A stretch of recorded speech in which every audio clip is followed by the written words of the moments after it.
नमस्कार दोस्तों। चलिए आज एक ऐसी चिलिंग सर्वाइवल मिस्ट्री का विश्लेषण करते हैं जिसने विज्ञान और समय की हमारी पूरी समझ को ही बदल कर रख दिया। आज के इस एक्सप्लेनर में हम MS ओशियानिक ग्लोरी की उस खौफनाक दास्तान की पड़ताल करेंगे जिसने पूरी दुनिया को चौंका दिया था। कहानी की शुरुआती टोन सेट करने के लिए जरा 1994 में इस कथित कभी न डूबने वाले जहाज की लॉन्चिंग के वक्त के उस भारी घमंड को देखिए। कैप्टन आर्थर ब्लैक का ये ओवर कॉन्फिडेंस ही काफी था कि कोई भी तूफान, चाहे वो खुद भगवान ही क्यों ना भेजे, इस जहाज को नहीं डुबा सकता। तो चलिए शुरुआत से देखते हैं। सेक्शन 1, द प्राइड ऑफ 1994, एक ऐसी आलीशान जर्नी जो आगे चलकर एक बुरे सपने में बदल गई। तो बात है शुक्रवार 13 नवंबर 1994 की। न्यूयॉर्क से ये शिप अपने पहले सफर पे निकलता है। पूरे 400 लोग सवार थे इस पर, 150 हाईली प्रोफेशनल क्रू मेंबर्स और 250 वीआईपी पैसेंजर्स। पहले 3 दिन समंदर बिल्कुल शांत था, सब कुछ एकदम परफेक्ट और लग्जूरियस चल रहा था। लेकिन चौथे दिन ये शांति पूरी तरह से टूट जाती है। अब आता है कहानी का सबसे खौफनाक हिस्सा, section 2, the green mist anomaly, जहां जहाज बरमुडा ट्रायंगल के पास एक अजीब से शापित जोन में एंटर करता है। इस टाइमलाइन को जरा ध्यान से देखिए कि कैसे चीजें बद से बदतर होती गईं। रात के 2:15 रडार पर समंदर की गहराई में एक मैसिव ब्लिप आता है। फिर ठीक 3 बजे सारे कंपास और नेविगेशन सिस्टम पागलों की तरह घूमने लगते हैं और 3:30 बजे आते आते टोटल ब्लैकआउट। हर जीपीएस स्क्रीन पर सिर्फ एक लाल रंग का नो सिग्नल ब्लिंक कर रहा था, लिटरली एक डेड जोन। बाहरी दुनिया से संपर्क पूरी तरह कट चुका था। अब आप खुद सोचिए, ऐसे में जब रेडियो ऑपरेटर ने मदद के लिए SOS भेजा तो कोस्ट गार्ड के जवाब की जगह क्या सुनाई दिया? रेडियो स्पीकर से हजारों लोगों के एक साथ रोने और फुसफुसाने की खौफनाक आवाजें आने लगी। ऐसा लग रहा था जैसे वो आवाजें समंदर के पाताल से आ रही हों। अब जो सुपरनैचुरल चीजें हुईं, उन्होंने सबको हिलाकर रख दिया। एक अजीब से चमकते हुए रेडियो एक्टिव हरे कोहरे ने पूरे शिप को निगल लिया।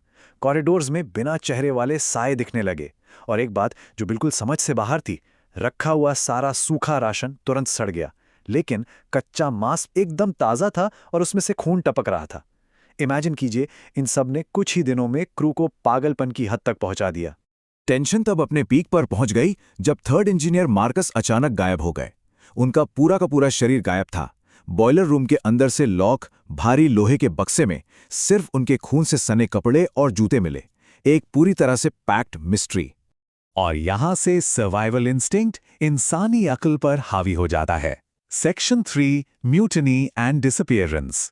समंदर के नीचे से एक अनजानी ताकत शिप को इतनी जोर से हिट करती है कि पूरा शिप एक झटके में 30 डिग्री तक झुक जाता है। जब इमरजेंसी पंप्स ऑन किए जाते हैं तो वो एक जोरदार धमाके के साथ फट जाते हैं और उनमें से पानी की जगह एक गाढ़ा बदबूदार खून जैसा पानी निचले डेक में भरने लगता है।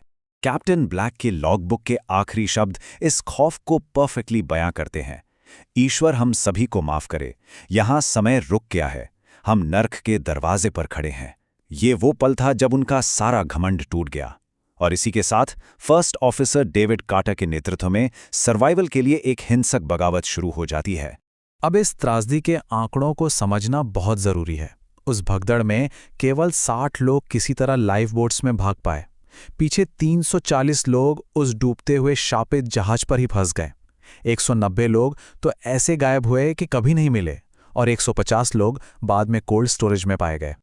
और जो 60 लोग बच निकले थे ना, उन्होंने रात भर समंदर की लहरों से लड़ाई लड़ी। लेकिन अगली सुबह उन्होंने खुद को उसी हरे कोहरे में अपने ही डूबते हुए जहाज के गोल गोल चक्कर लगाते हुए पाया। वो एक इन्फिनिट लूप में फंस चुके थे और कुछ ही देर बाद वो विशाल जहाज समुंदर की सतह से पूरी तरह गायब हो गया।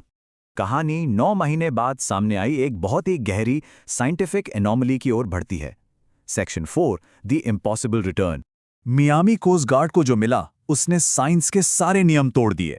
एक तरफ लोहे की बॉडी किसी 100 साल पुरानी चीज की तरह जंग खा चुकी थी, लेकिन दूसरी तरफ डाइनिंग हॉल में सूप एकदम गर्म था, उसमें से भाप निकल रही थी।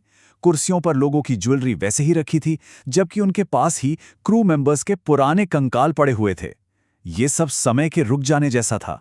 और यही बात हमें ले आती है सेक्शन 5 पर, a paradox of time. Medical community आज तक इस खोज से हैरान है। रेस्क्यू टीम एक सील किए गए कोल्ड स्टोरेज का भारी दरवाजा तोड़कर जब अंदर घुसी तो वो 150 लोग पागल हालत में मिले। फर्स्ट ऑफिसर डेविड कार्टर से जब 9 महीने बीतने की बात कही गई तो उन्होंने पागलों की तरह चीखते हुए कहा, 9 महीने? तुम क्या बकवास कर रहे हो? हम तो सिर्फ 3 हफ्ते पहले निकले थे। ये लाइन उनके अंदर के एब्सोल्यूट खौफ और कंफ्यूजन को साफ दिखाती है। और मेडिकल साइंस ने इस इम्पॉसिबल बात को कंफर्म किया। उन 150 सर्वाइवर्स की बायोलॉजिकल क्लॉक के हिसाब से सच में सिर्फ 21 दिन ही बीते थे और उनके शरीर पर 9 महीने का कोई असर नहीं था, जबकि बाकी दुनिया के लिए पूरे 9 महीने निकल चुके थे। ये विज्ञान और सर्वाइवल का एक बहुत ही बड़ा और डिस्टर्बिंग पैराडॉक्स था। और जाते जाते एक आखिरी रोंगटे खड़े कर देने वाला ट्विस्ट सुनिए। साल 2000 में, यानी घटना के 5 साल बाद, कैप्टन आर्थर ब्लैक, जो रेस्क्यू के वक्त जहाज पर थे ही नहीं, इंग्लैंड की एक सड़क पर भटकते हुए मिले, बिना किसी एक्सप्लेनेशन के कि वो वहां कैसे पहुंचे। तो इस सब का आखिर क्या मतलब है? इस 315 पैराडॉक्स को देखते हुए क्या सच में समंदर की गहराइयों में कोई ऐसा डायमेंशनल दरवाजा मौजूद है जो इंसानी समय को मैनिपुलेट कर रहा है? या फिर ये डीप सी के कुछ ऐसे राज हैं जिन्हें समझने के लिए हमारा विज्ञान अभी तैयार ही नहीं है? ये एक ऐसा सवाल है जो यकीनन आपको सोचने पर मजबूर कर देगा।